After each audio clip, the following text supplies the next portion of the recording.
Hi எல்லாருக்கும் இந்த வீடியோவில் இந்தியன் ஸ்டைல் சிக்கன் பாப்கார்ன் எப்படி பண்ணணும் தான் சொல்லி தர போகிறேன். இது நம்மளோட இந்தியன் மசாலாலாம் போட்டு அந்த மாதிரி ஒரு ஃப்ளேவரில் தான் இருக்கும். ஸோ அந்த வீடியோவை எண்டு வரைக்கும் மறக்காமல் பாருங்கள்.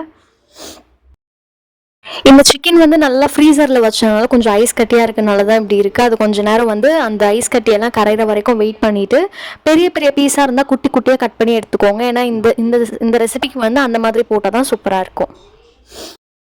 போன் இருந்தாலுமே ஓகே, இல்லைனா ஃபுல்லாகவே போன்லெஸ்ஸாக பண்ணாலுமே சூப்பராக தான் இருக்கும். அதுக்கு ஃபஸ்ட்டு ஆச்சி பிராண்ட்லேருந்து வெறும் சில்லி பவுடர் ஃபஸ்ட்டு நான் ஆட் பண்ணிக்கிறேன். அது வந்து ஒரு 1 ஸ்பூன் நான் ஆட் பண்ணுறேன். காரம் வந்து இதில் கொஞ்சம் நல்லாவே தெரியும். ஸோ அதனால் ரொம்ப அதிகமாக ஆட் பண்ணிடாதீங்க. கொஞ்சம் 1 ஸ்பூன் அந்த மாதிரி குவான்டிட்டிலே ஆட் பண்ணிக்கோங்க. என்னோடய சிக்கன் வந்து 1/4 கிலோ அந்த அளவுக்கு தான் நான் எடுத்திருக்கேன். ஸோ அதுக்கூட ரேஷியோ தான் இது எல்லாமே. நெக்ஸ்ட்டு வந்து காஷ்மீரி சில்லி பவுடர் ஒரு 3/4 ஸ்பூன் ஆட் பண்ணிக்கோங்க. ஏன்னா காஷ்மீரி வந்து ஃபுல்லாக வந்து அந்த கலருக்காக தான் ஆட் பண்ணுறோம். ஸோ அது வந்து ரொம்ப அதிகமாக ஆட் பண்ணணும் அப்படின்ற அவசியம் இல்லை.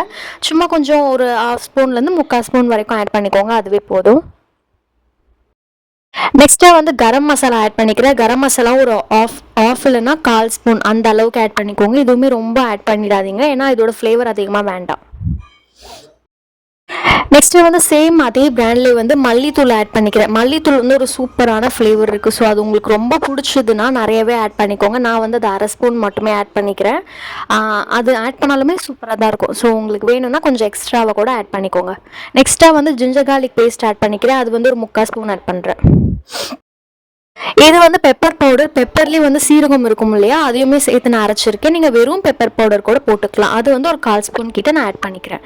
நெக்ஸ்ட்டாக வந்து மஞ்சத்தூள் ஆட் பண்ணுறேன். மஞ்சத்தூளும் வந்து 1/4 ஸ்பூன் ஆட் பண்ணால் போதும். அதிகமாக ஆட் பண்ணாதீங்க, அது ஸ்மெல் அதிகமாக வந்தால் நல்லா இருக்காது. நெக்ஸ்ட்டு வந்து கேர்ட் ஆட் பண்ணிக்கிறேன். கேர்ட் வந்து சிக்கனை நல்லா சாஃப்ட் பண்ணும். ஸோ அதனால் ஆட் பண்ணிக்கிறேன். அதுக்கப்புறம் வினிகர் வந்து அந்த ஒரு மூடி ஆட் பண்ணிக்கிறேன். அதை விட கம்மியாகவும் ஆட் பண்ணிக்கலாம். வினிகர் இல்லைன்னா லெமன் கூட ஆட் பண்ணிக்கோங்க. நெக்ஸ்ட் வந்து சால்ட் வந்து தேவையான அளவு ஆட் பண்ணிக்கோங்க.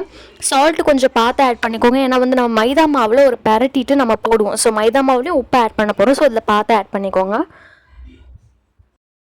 நெக்ஸ்ட் நான் வந்து எவரெஸ்ட் பிராண்டோட சாட் மசாலா ஆட் பண்ணிக்கிறேன். இது வந்து ஒரு சூப்பரான ஃப்ளேவர்ஃபுல்லான ஒரு மசாலா. ஸோ இது வந்து எக்ஸ்ட்ராவாகவே ஆட் பண்ணிக்கோங்க. அது சும்மா நான் ஒரு ஆஃப் ஸ்பூன் மட்டும் ஆட் பண்ணிக்கிறேன். இந்த மசாலா போட்டால் அது ஒரு டிஃப்ரெண்ட் ஃப்ளேவராக இருக்கும். ஸோ அதனால் இந்த மசாலா நான் ஆட் பண்ணிக்கிறேன். அவ்வளோதான் மசாலா எல்லாமே. சாட் மசாலா இல்லைனாலுமே பிரச்சனை இல்லை. இந்த வெறும் வீட்டில் இருக்க மசாலா மட்டும் போட்டு நல்லா ஒரு பரட்டிடுங்க. அது எல்லாமே நல்லா மிக்ஸ் ஆகணும்.